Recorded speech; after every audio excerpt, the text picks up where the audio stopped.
नमस्कार, मैं हूं आशीष चित्रांशी और आप देख रहे हैं the news launcher. Hot topic with Hemant Atri. लाइए स्क्रीन पर हेमंत जी को। खबर बहुत बड़ी है। स्वागत है हेमंत भाई आपका। ज्ञानेश कुमार की चिट्ठी एक सामने आई है। उस चिट्ठी का पैटर्न समझना होगा। चिट्ठी लिखी गई है पुलिस कमिश्नर को कोलकाता की, लेकिन पैटर्न की जो मैं बात कर रहा हूं वो चिट्ठी इस देश की जो सबसे तेज सर्वश्रेष्ठ दुनिया भर के जो ये घूम रहे मीडिया वाले हैं, कथित पत्रकार, उनके पास ये चिट्ठी बाद में गई। पहले ये चिट्ठी भाजपा के नेताओं के पास गई और संघ के दफ्तर में गई। ये मैं क्यों कह रहा हूं वह भी बताऊंगा। इस चिट्ठी के बारे में मैंने सर्च किया तो ये खबर कहां लगी थी? पांचजन्य में। दरअसल ये चिट्ठी, जिस चिट्ठी की मैं बात कर रहा हूं, इस चिट्ठी ने जाहिर कर दिया है कि ममता बनर्जी के सामने मोदी जी ने हार मान ली है। लोकतांत्रिक तरीके से बंगाल कतई नहीं जीत रहे हैं, बिल्कुल बुरी हालत में है। तो अब चुनाव तो जीतना ही है। बीजेपी के लिए तो एक ही लक्ष्य है, चुनाव जीतना। चुनाव जीतने की तरकीब, जो आखिरी तरकीब है, अंतिम, उस पर बीजेपी आती हुई नजर आ रही है। ये क्यों हम कह रहे हैं? उसी चिट्ठी से। उस चिट्ठी के संकेत बंगाल के लिए खतरनाक है। तो क्या अंतिम उपाय मोदी और शाह अपनाएंगे? बंगाल में राष्ट्रपति शासन लगाएंगे और राष्ट्रपति शासन में ही बंगाल में विधानसभा के चुनाव कराए जाएंगे। फिर तो बिहार में और बंगाल के चुनाव में कोई फर्क नहीं होगा। फिर हरियाणा के और बंगाल के चुनाव में कोई फर्क नहीं होगा। महाराष्ट्र के बंगाल के चुनाव में कोई फर्क नहीं होगा, क्योंकि अफसर वाया ज्ञानेश कुमार दिल्ली के कंट्रोल में होंगे, गुजरात लॉबी के कंट्रोल में होंगे, वाया ज्ञानेश कुमार। खबर बस इतनी सी है। मैं आपको हेडलाइन दिखाता हूं, जरा देखिए। ये खबर सर्च करने पर पांचजन्य में मिली खबर। सोचिए आप, इतने सारे मीडिया हाउसेज हैं और सब में होड़ लगी है। बंगाल में सीईओ ऑफिस पर बड़ी सुरक्षा चूक, चुनाव आयोग हुआ सख्त, पत्र लिखकर दी चेतावनी। ये माहौल बनाने की कोशिश होती है। पहले माहौल, भाजपा तो हमेशा से पहले माहौल बनाती है। आगे आगे माहौल बनाने वाले चलते हैं, पीछे पीछे होता है ना, बैंड बाजा आगे आगे चलता है, नाचते हुए दूल्हा पीछे से आता है। तो ये बैंड बाजा अब लेके निकले हैं। अब दूल्हा तैयारी कर रहा है। अब जो चेतावनी की बात है ना, कि चेतावनी दी चुनाव आयोग ने, ये यहां से दिल्ली से निर्वाचन सदन से ज्ञानेश कुमार की चिट्ठी गई है। जरा चिट्ठी दिखाइए। मैं खाली चिट्ठी दिखा रहा हूं, पूरी चिट्ठी पढ़ के, क्योंकि ये समझना चिट्ठी बहुत जरूरी है। Election commission of India to the commissioner of police Kolkata. ये कोलकाता के पुलिस कमिश्नर को लिखी गई चिट्ठी है। ये चिट्ठी मैं नहीं पढ़ूंगा, पूरा जो है इसका हिंदी अनुवाद हेमंत जी बता देंगे आगे। ये चिट्ठी एक तरफ तो पांचजन्य में तुरंत लगी, तुरंत मतलब चिट्ठी लिखी गई, उधर लग गई खबर। दूसरी तरफ जब अभी मीडिया में चिट्ठी नहीं आई थी, तभी इस चिट्ठी को शुभेंदु अधिकारी ने ट्वीट किया। और वही माहौल, जो बैंड बाजा बारात है ना, वही बैंड बाजा वाला काम किया शुभेंदु ने। जरा ट्वीट दिखाइए, ट्वीट शुभेंदु अधिकारी का दिखा दीजिए, बस खाली दिखाइए, फिर सबको पढ़ा जाएगा तसल्ली से। ये देखिए, ये शुभेंदु अधिकारी का ट्वीट और नीचे लगाई थी चिट्ठी, अटैच की थी चिट्ठी। शुभेंदु अधिकारी भी वही जो सुर अलापना था, वही सुर अलापना शुरू कर दिए। और जब ये हम खबर ला रहे हैं, तब तक दोनों एजेंसियों को, जो दो तीन बड़ी एजेंसियां हैं न्यूज की, उनको भी बंगाल की ड्यूटी पर लगा दिया गया है, इस चिट्ठी के समर्थन में माहौल बनाने वाले बयान लेने के लिए, बाइट लेने के लिए। धीरे धीरे अभी वो भी आएंगे, बाइट्स भी आएंगे आपके सामने। बस मैं सीधा हेमंत जी के पास चल रहा हूं। हेमंत भाई, इस चिट्ठी के पीछे का हिडन मोटिव वो बाद में चर्चा करेंगे। पहले जरा खाली चिट्ठी आप जरा बता दीजिए, चिट्ठी और शुभेंदु अधिकारी का ट्वीट, ये दोनों हिंदी में बताइए। आशीष भाई नमस्कार, आपको सारे दर्शक साथियों को भी। देखिए, आज करीब 2 बजे के आसपास जो आपकी प्रिय न्यूज एजेंसी है, उस पे ज्ञानेश कुमार गुप्ता के सेक्रेटरी, चुनाव आयोग, भारत चुनाव आयोग के सेक्रेटरी, उनकी तरफ से एक चिट्ठी जारी हुई। और उस चिट्ठी जारी में बेसिकली क्या है, वो चिट्ठी भी दिखाते जाइएगा साइड में, मैं हिंदी में बताऊंगा, दर्शक अंग्रेजी वाले अंग्रेजी में पढ़ ले बेशक। ये जो है बेसिकली भारत निर्वाचन आयोग ने पश्चिम बंगाल में अपने अधिकारियों और कर्मचारियों की सुरक्षा के संबंध में कलकत्ता पुलिस आयुक्त को एक पत्र लिखा है, जैसा कि देखें 26 नवंबर का, आज की तारीख का है। और विषय इसमें वही है, लॉ एंड ऑर्डर सिचुएशन, कानून और व्यवस्था की स्थिति, security and safety of officers and staff West Bengal state regarding. तो चुनाव के दौरान जो चुनाव के अधिकारी हैं उनकी सुरक्षा को लेकर के ये सारे का सारा वो है। अब मैं इसका आप हिंदी में चलाते जाइएगा, मैं अंग्रेजी में चला दीजिएगा, मैं हिंदी बता रहा हूं। भारत निर्वाचन आयोग के संज्ञान में आया है कि 24/11/2025 को पश्चिम बंगाल के मुख्य निर्वाचन अधिकारी के कार्यालय में एक गंभीर सुरक्षा चूक हुई है, जिसकी मीडिया में भी व्यापक रूप से रिपोर्टिंग की गई है। सीईओ कार्यालय में मौजूद सुरक्षा व्यवस्था स्थिति से निपटने के लिए अपर्याप्त प्रतीत हुई, जिससे मुख्य निर्वाचन अधिकारी, अतिरिक्त मुख्य निर्वाचन अधिकारियों, संयुक्त मुख्य निर्वाचन अधिकारियों, उप मुख्य निर्वाचन अधिकारियों और मुख्य निर्वाचन अधिकारी कार्यालय में कार्यरत अन्य अधिकारियों व कर्मचारियों की सुरक्षा को खतरा हो सकता है। आयोग ने इस घटना को गंभीरता से लिया है और पुलिस अधिकारियों को निर्देश दिया है कि वे सीईओ कार्यालय में तैनात अधिकारियों व कर्मचारियों और उनके आवासों पर और उनके आने जाने के दौरान सुरक्षा सुनिश्चित करने के लिए हर संभव प्रयास करें, उपाय करें। आयोग यह भी निर्देश देता है कि राज्य में एसआईआर गतिविधियों और आगामी चुनावों के कारण उत्पन्न संवेदनशीलता के आधार पर पर्याप्त सुरक्षा वर्गीकरण किया जाए और यह सुनिश्चित किया जाए कि कोई अप्रिय घटना फिर से ना घटे। कार्रवाई रिपोर्ट 48 घंटों के भीतर आयोग को भेजे। तो इसमें जो एक्शन टेकन रिपोर्ट जिसको आप कहते हैं, वो ये सुजीत कुमार मिश्रा जी हैं, सेक्रेटरी, जो इलेक्शन कमीशन के बिहाफ पे कम्युनिकेट किया है कमिश्नर पुलिस कोलकाता के साथ। तो ये बेसिकली इस खबर का प्रायोजन, ये शुरुआत यहां से होती है। जैसे ये खबर आई, इसके तत्काल बाद शुभेंदु अधिकारी जी मैदान में उतरे, चुनाव आयोग का जैसे बैटिंग करने के लिए उतरते हैं।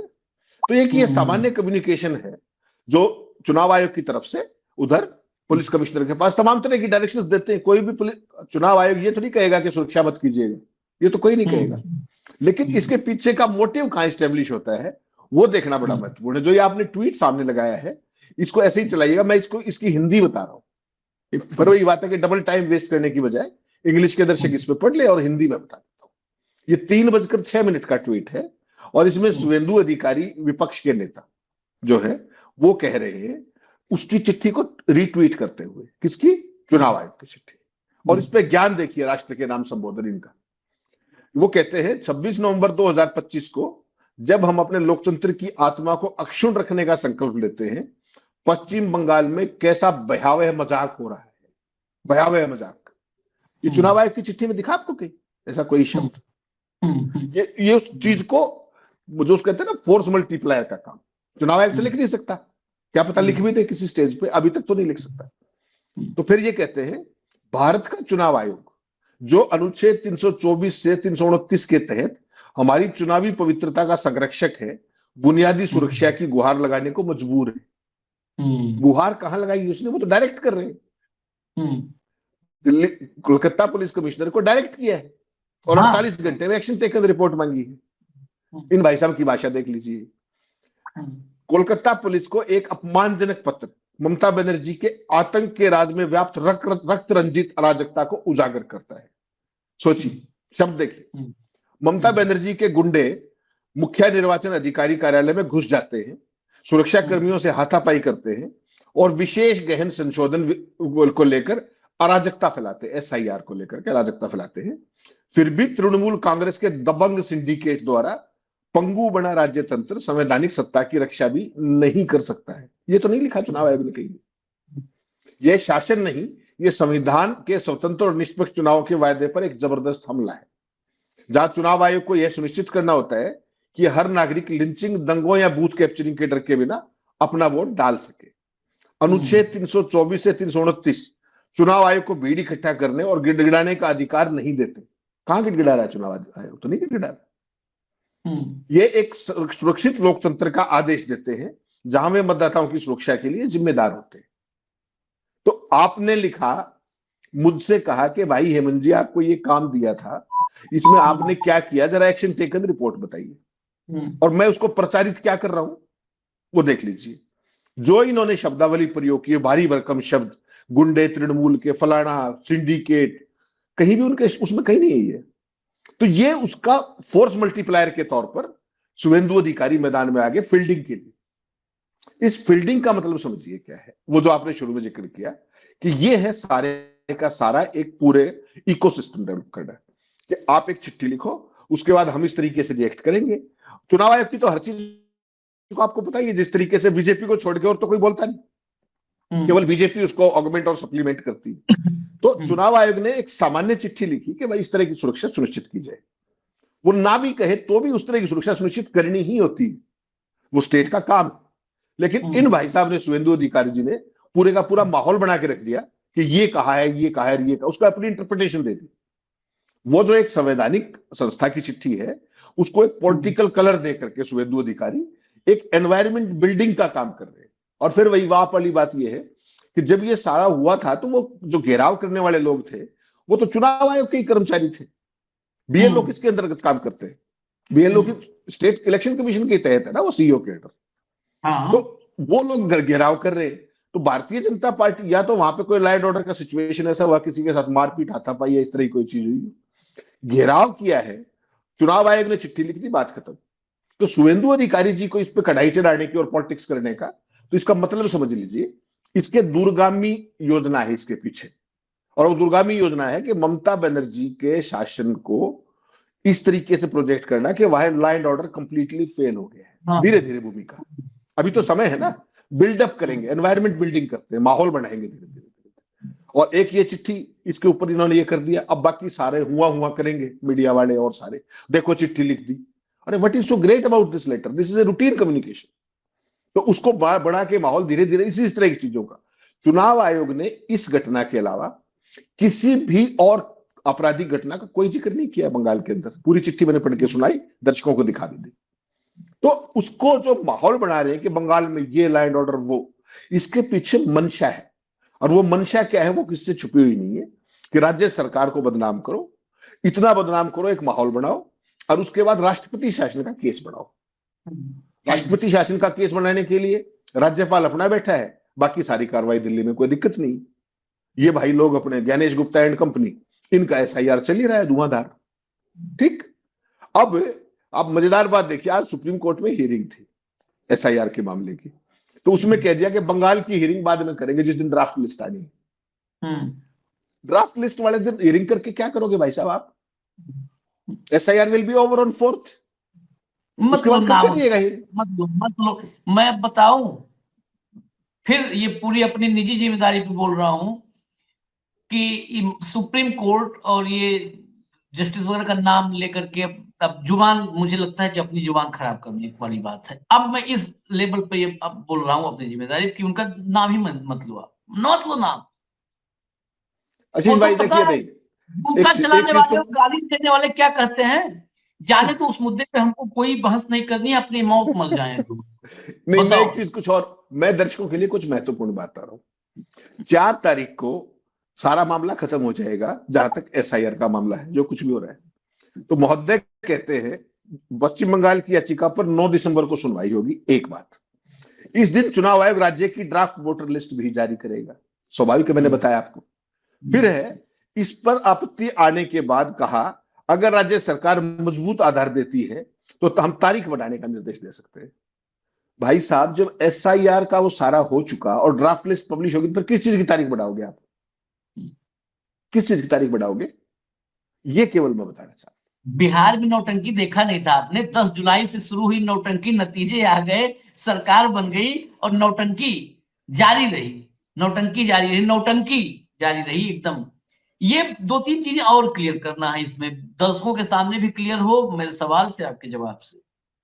ये चिट्ठी जो पढ़ी, पहली बात तो मुझे ये चिट्ठी ये लग रही है, जैसे आपने कहा कई बार कि ये तो चिट्ठी एक जो फॉर्मल चिट्ठी होती है आयोग की तरफ से, दरअसल ये चिट्ठी लिखी ही गई है संघ और शुभेंदु अधिकारी के लिए। भी स्पष्ट करिए आप, ये लिखी, वो ऐसा नहीं है कि वो जो है प्रोएक्टिव होकर के चिट्ठी पर अनाप शनाप लिख रहे हैं। वो इसीलिए चिट्ठी लिखी गई है कि हम चिट्ठी लिख रहे हैं, तुम लोग अपना काम करो। और हो सकता है ये चिट्ठी और हो सकता है ये चिट्ठी लिख के, ये चिट्ठी ड्राफ्ट निर्वाचन सदन में ना हुई हो, ये भी हो सकता है। बहुत संभव है, बहुत हाँ, संभव है। हो सकता है ड्राफ्ट होके आई हो कि तुम ये चिट्ठी भेजो, बाकी हमारे लड़के देख लेंगे, अपने अपने बंदे हैं, अपने पंटर देख लेंगे सारे। इस टाइप का भी हो सकता हुआ। दूसरी चीज, इस चिट्ठी में जब ये चिट्ठी आई हमारे पास, आपने भी भेजी, तो चिट्ठी मैंने इसलिए सिर्फ 2 बार इसलिए इस चिट्ठी को पढ़ा, और कार्यक्रम के पहले भी आपसे चर्चा मैंने कहा कि लॉ एंड ऑर्डर सिचुएशन की बात है। इस चिट्ठी में लॉ एंड ऑर्डर कहां पर गड़बड़ हुआ है, शुभेंदु अधिकारी के हिसाब से बंगाल में कहां पर रक्त रंजित हो गया ये पूरा का पूरा मामला। रक्त रंजित तो हो रहा है तो एसआईआर के दबाव में हो रहा है, चुनाव आयोग की मनमानी में हो रहा है। टीएमसी के गुंडे और सरकार के संरक्षण में कहां रक्त रंजित हुआ, क्या हुआ? पूरी चिट्ठी हेमंत जी ने हिंदी में बताई है, आप लोग अंग्रेजी में पढ़ लीजिएगा उस चिट्ठी को, हमने बगल में साइड में लगाया है एक एक लाइन। कहीं भी चुनाव आयोग ने ऐसा कोई एग्जाम्पल नहीं दिया जहां पर उसके किसी भी कर्मचारी के साथ, स्टाफ के साथ कोई हिंसा हुई। तीसरी बात, जिस घटना का जिक्र किया है वो घटना वही है जो हमने आपको दिखाई थी।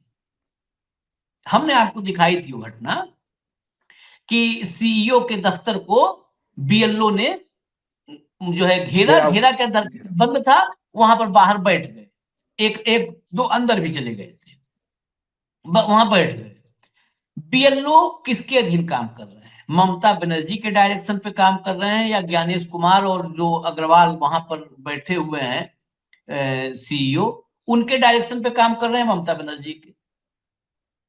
क्या आप 1 मिनट के लिए बताइए कि अगर जो है संधू साहब हमारे जो हैं, जो साथी एक हैं, संधू साहब और विवेक जोशी, ये 2 इलेक्शन कमिश्नर हैं, अगर ये ज्ञानेश कुमार के खिलाफ निर्वाचन सदन में धरने बैठ जाएं, एक मैं हाइपोथेटिकल बात कर, बैठ जाएं, तो इसमें गृह मंत्री अगर अमित शाह को चिट्ठी लिखी जाए कि आप ज्ञानेश कुमार को सुरक्षा मुहैया करवाइए, तो मैं उस चिट्ठी का भी खिलाफत करूंगा।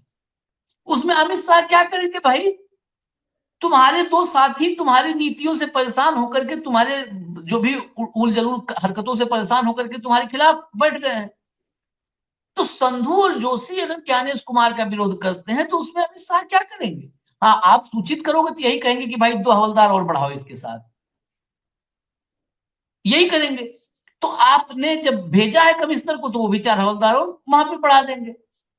जो आप शायद विजुअल देखे होंगे कि नहीं देखे होंगे, पीटीआई के संवाददाता ने, वो विजुअल कहीं आया नहीं था, हमने दिखाया था। पीटीआई की कोलकाता संवाददाता ने वो विजुअल, जो अंदर गए थे कुछ बीएलओज, वो विजुअल हमारे पास आए थे, हमने दिखाया था, उस संवाददाता ने ट्वीट किया था। दरवाजे पर खड़े हैं जो 1-2 बीएलओ गए थे, और जो सीईओ है, सीईओ को चारों तरफ से वही कोलकाता की पुलिस, ममता बनर्जी की पुलिस चारों तरफ से प्रोटेक्ट करके खड़ी है। वहां पर कोई चू नहीं कर पाया। फुटेज है भाई, फुटेज है, विजुअल्स बोलते हैं ना, मैं इसलिए ये समझ ले रहा हूं। अब कहां पे गुंडे चले गए? वो तो पुलिस थी। अगर मैं बीजेपी शासित राज्यों की पुलिस की हरकतें बताने लगूंगा तो आप लोग हैरान रह जाएंगे। पुलिस खुलेआम छूट दे देती है, छूट देती है, वो भी विजुअल्स देश के सामने आए हैं, एक जगह नहीं कई जगह आए हैं। पुलिस उपचुनावों में पुलिस का इंस्पेक्टर हाथ में रिवॉल्वर लेकर के लहराता है मतदाताओं के इलाके में, है? मतदाता डर के मारे देखते हैं कि भाई पुलिस वाला है तो मार भी देगा तो हम कुछ नहीं कर पाएंगे।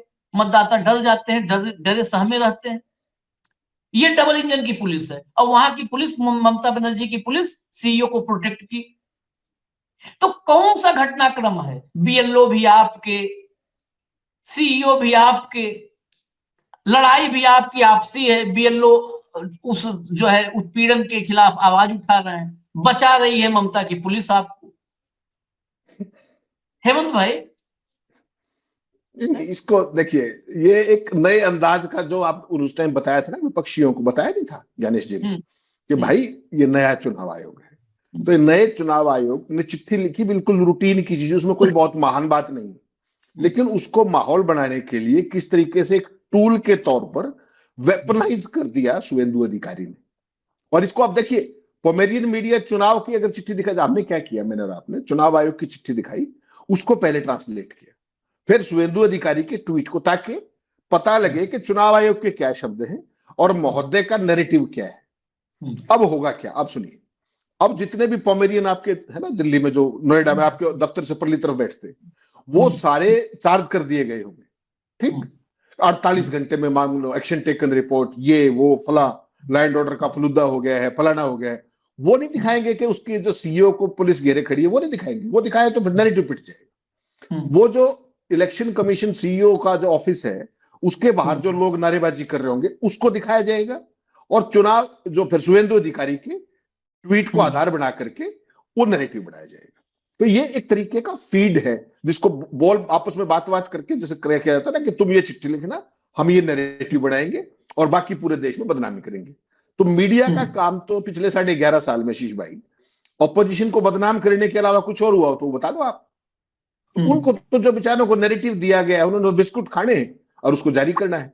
विज्ञापन के रेट आपने बढ़ाई दिए, उनके पिछले दिनों 26% बढ़ा दिया था रेट, तो वो खुश है।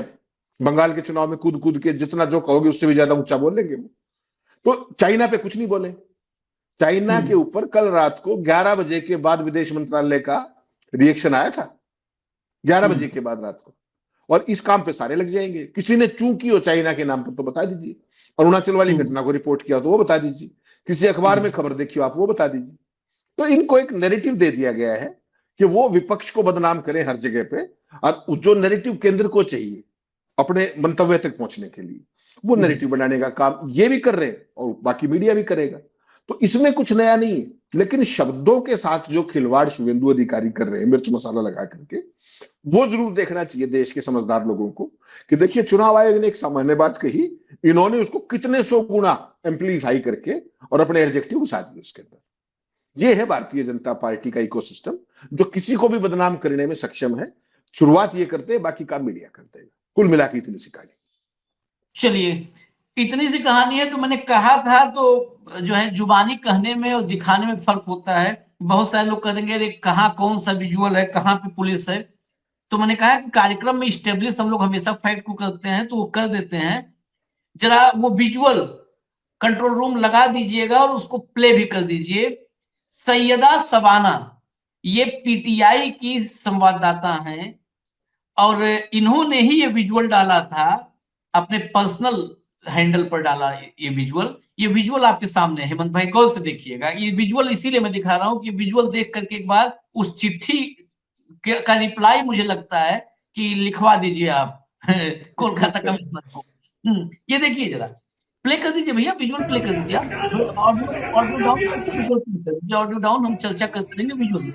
इस विजुअल में आप देख लीजिए, सिर्फ और सिर्फ ये पुलिसकर्मी दिख रहे हैं आपको, ये पीछे से लेके आगे तक। सीईओ साहब तो आराम से, या जो भी स्टाफ है आराम से कहीं बैठे हुए हैं। सिर्फ पुलिस वाले दिख रहे हैं, आगे से लेके पीछे तक महिला पुलिसकर्मी। और वो दरवाजे पर जो है, जो एंट्री के, वो दरवाजे पर घुसे थे और फिर वहीं दरवाजे पर बैठ गए। वो प्रोटेस्ट, तो ऑब्वियस सी बात है प्रोटेस्ट कर रहे हैं। न उनके हाथ में पुरुलिया में गिराए गए हथियार हैं कि पुरुलिया वाले हथियार जो गिराए गए थे वो लेके घुस आए हैं। वो गेट पर है, गेट के अंदर नहीं, पुलिस वालों ने घुसने नहीं दिया, तो वहीं गेट पर बैठ गए दरवाजे पर। ये गांधी का देश है भाई, ये गोडसे का देश नहीं है। दरअसल गोडसे के जो है भक्तों के हाथ में जब कमान रहेगी, तो ये गांधी का देश है। गांधी के देश में प्रोटेस्ट का अधिकार है। वो बेचारा बैठ गया वहां पर, पुलिस ने घुसने नहीं दिया, पुलिस वहां से भी बाहर करवा रही है। अब बताओ क्या ले लोगे ममता बनर्जी की पुलिस से? हेमंत भाई बताओ। एक्शन टेकन रिपोर्ट, वो घटना का विवरण दे देंगे, उनको बात खत्म कि ये हुआ था। बेसिकली क्या है, पिक्चर्स वगैरह सारी चली जाती है रिपोर्ट के साथ कि ये घटनाक्रम था, ये लोग थे, इन्होंने किया, इतनी संख्या थी, इतनी पुलिस थी, ये कर दिया गया और सारे मेजर्स यूज किए जा रहे हैं। ये बहुत स्टैंडर्ड सवाल जवाब होते रहते हैं दोनों पक्षों के बीच में कि भाई कार्रवाई, एक्शन टेकन रिपोर्ट, ऑलरेडी वहां पे सुरक्षा तैनात है, ये सारे दिख तो रहे पुलिस वाले आपको। और जो रूटीन सुरक्षा होती है वो है ही। जो भी चीज बीएलओ को वो करेंगे, प्रदर्शन करेंगे, कोई पॉलिटिकल पार्टी करेगी, कोई वर्कर करेंगे, तो उसकी बाकायदा सीआईडी रिपोर्ट होती है। सीआईडी के बेसिस पे वहां पर सिक्योरिटी बढ़ती घटती रहती है। और चूंकि चुनाव का मौसम है तो स्वाभाविक है वहां पर सुरक्षा 24 घंटे तैनात रहती होगी। सीईओ को ऑलरेडी सुरक्षा होती है, चुनाव हो चाहे ना हो, स्टेट का चीफ इलेक्टोरल अफसर जो है उसको सुरक्षा मिलती है। तो ये बेसिकली क्या है कि एक नैरेटिव बनाने की एक कवायद है और उसको आप उतना ही देखिएगा, शाम को एक बार प्राइम टाइम शुरू होने दीजिए। आज मेरा गारंटी कि इसके अलावा और कुछ नहीं होगा। मैं यही बोलने जा रहा था। दरअसल ये चिट्ठी कुल मिला के कहें, इसे जो है ना, जो कहते हैं कि वाहियात, जिस चिट्ठी में कुछ नहीं है वाहियात, बस ये चिट्ठी जिस मकसद से लिखी गई है आगे उस पर ध्यान रखिएगा। हम अभी से ही आप लोगों से निवेदन कर रहे हैं, ध्यान रखिएगा। अब ये जोर जोर से चिल्लाएंगे, झूठ बोलो, जोर जोर से झूठ बोलो, कौन मंच से बताया था ये फॉर्मूला? झूठ बोलो, जोर जोर से झूठ बोलो। तो ये अब झूठ बोलेंगे, जोर जोर से स्टूडियो में झूठ बोलेंगे, कोलकाता में बैठ के झूठ बोलेंगे, अलग अलग जब जाएंगे सब एएनआई और इधर उधर एजेंसियां सब मुंह पे माइक लगाएंगी, वहां पर जोर जोर से झूठ बोलेंगे। तो भाई झूठ फैलाएंगे, और जैसे दिल्ली में फॉग है, पोल्यूशन, वैसे इनके झूठ का पोल्यूशन है दिल्ली में। ये बंगाल तक ये झूठ का पोल्यूशन फैलाएंगे अब। तो इससे सावधान रहिएगा, बस इतना है कि सावधान रहिएगा, सतर्क रहिएगा, ये आपसे निवेदन है। और एक बात और, चलते चलते एक बाइट में प्रमोद तिवारी की सुनवा दूं, एक बाइट प्रमोद तिवारी की सुनवा देता हूं, जिसमें कांग्रेस की तरफ से वो कह रहे हैं कि हम भी ममता दीदी के साथ हैं। तो अगर खाली जुबानी नहीं, अगर आप लोग को रहना है तो थोड़ा लड़िए धरातल पर। ये सब जो चल रहा है साजिश है, ये जुबानी जमा खर्च के अलावा, लेकिन जुबानी जमा खर्च है तो सुनवा देते हैं। सुनवाइए। भारत के संविधान, जिसको आज हम गर्व से संविधान दिवस के रूप में मना रहे हैं, वो मताधिकार का सबसे पवित्र और शक्तिशाली हथियार भारत के नागरिकों को देता है। हमें दुख, दुर्भाग्य है हमारा कि आज उस अधिकार को हमने छीनते हुए हरियाणा में देखा, महाराष्ट्र में देखा और अब बिहार में देखा। जिस सीमित समय में 1-2 महीने में एसआईआर लागू करने की कोशिश की जा रही है, असंभव है। उसका प्रमाण हमने देखा बिहार में। तो राहुल गांधी ने जो आवाज उठाई थी, ममता जी ने साथ दिया था, आज ममता जी उठा रही हैं, हम भी उनका साथ देंगे। वोटों के अधिकार की रक्षा के लिए हर लोकतांत्रिक संघर्ष पे लोकतांत्रिक ढंग से हम तैयार हैं। चलिए, उम्मीद करेंगे कि लोकतांत्रिक संघर्ष लोकतांत्रिक ढंग से आप लोग कीजिए। और ज्ञानेश कुमार जी सुरक्षा को लेकर इतने चिंतित हैं, तो आधा सिक्योरिटी अपनी सीईओ बंगाल को भेज दो ना। वैसे भी एक्स्ट्रा सिक्योरिटी लेके घूम रहे, इतना कोई चुनाव आयुक्त लेके घूमा नहीं था सिक्योरिटी। कहाँ जेट सिक्योरिटी में हो आप, पूरा बंकर में, तो भेज दो। ये दौर गजब है। चुनाव करवाने वाले असुरक्षित हैं देश में, ऐसा कैसे हो सकता है? बस आप लोग ये सोचिएगा कि जो लोग चुनाव करवाने, उनको कुछ लेना देना नहीं है देश के बाकी प्रक्रिया से। चुनाव करवा करके जो सरकार बनी, सरकार बना लो, किनारे हो जाते हैं। ऐसे लोग तो सबसे ज्यादा सुरक्षित होते हैं कि भाई हमारा काम है, हम आए 2 लोग के बीच में। कभी भी मांडवली करने वाला है सरपंच कभी भी खतरे में थोड़ा होता है। सरपंच होता है, 2 लोग को बैठाता है, भाई साहब बताओ अपना अपना, चलो कर लो, जाओ अपने अपने। सरपंच अपने घर गए। तो ये चुनाव के पंच हैं, इनको कौन सा खतरा हो सकता है? अगर ये सरपंच कब खतरे में होता है कि जिसकी बिटिया इज्जत लूटी गई, उसी कहे कि इसकी बिटिया की इज्जत लूटी, 4 जूता मारो, तब सरपंच खतरे में होता है। उसके खिलाफ लोगों खून खौलता है, गुस्सा आता है। नहीं तो न्याय करने वाला निष्पक्ष सरपंच सब सम्मान देते हैं, सब उसके पांव छूते हैं, उसके पांव पगड़ी भी रख देते हैं कि लोग पगड़ी रख देते हैं क्योंकि सरपंच है। सरपंच में देवता होता है। तभी सरपंच होता है खतरे में जब सरपंच गलत होता है। तो ये सरपंच है, इनका क्या पॉलिटिक्स से लेना देना? न इनको हिंदू राष्ट्र से लेना देना है, न इनका कोई एजेंडा है, न इनको झूठ फरेब से लेना देना है। ये खतरे में है, इसलिए सोचिए कर क्या रहे हैं। हमें इजाजत दीजिए। धन्यवाद हेमंत भाई, बहुत बहुत धन्यवाद। नमस्कार।